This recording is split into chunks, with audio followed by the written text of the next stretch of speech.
Hello everyone, இன்றைக்கி நம்ம பார்க்க போகிறது ஃபிஷ் 65. அதை எப்படி செய்யலான்னு பார்க்கலாம் வாங்க.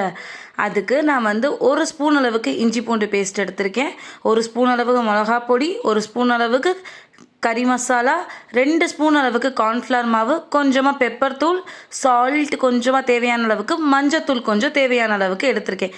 இதில் நம்ம கொஞ்சமாக ஒரு 1/4 லெமன் அளவுக்கு நம்ம லெமன் ஜூஸ் ஆட் பண்ணிவிட்டு நம்ம லைட்டாக கொஞ்சமாக தண்ணி தெளித்து நம்ம நல்லா மாவு நல்லா கன்சிஸ்டன்சி எல்லாம் நல்லா மிக்ஸ் ஆகி வர அளவுக்கு நல்லா நம்ம எல்லா பக்கமும் சேர்த்து நல்லா மிக்ஸ் பண்ணி இந்த கன்சிஸ்டன்சியில் இருக்கணும்.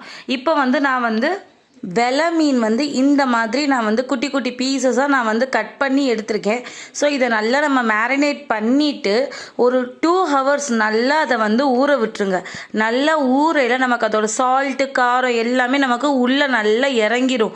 ஸோ நல்லா ஊற விட்டு நீங்கள் ஒரு 2 ஹவர்ஸ் விட்டுட்டு அதுக்கப்புறம் நம்ம எடுத்து நம்ம வடச்சட்டியில் தாராளமாக எண்ணெய் ஊற்றி நமக்கு ஒன்றா போட்டு பொரித்து எடுத்தோன்னா நம்மளோட ஃபிஷ் 65 அவ்வளோ டேஸ்ட்டாக, கடையில் விற்கிறத விட வீட்டில் அவ்வளோ டேஸ்ட்டாக நல்லா கிறிஸ்பியாக உள்ள நல்லா ஜூஸியாக இருக்கும்.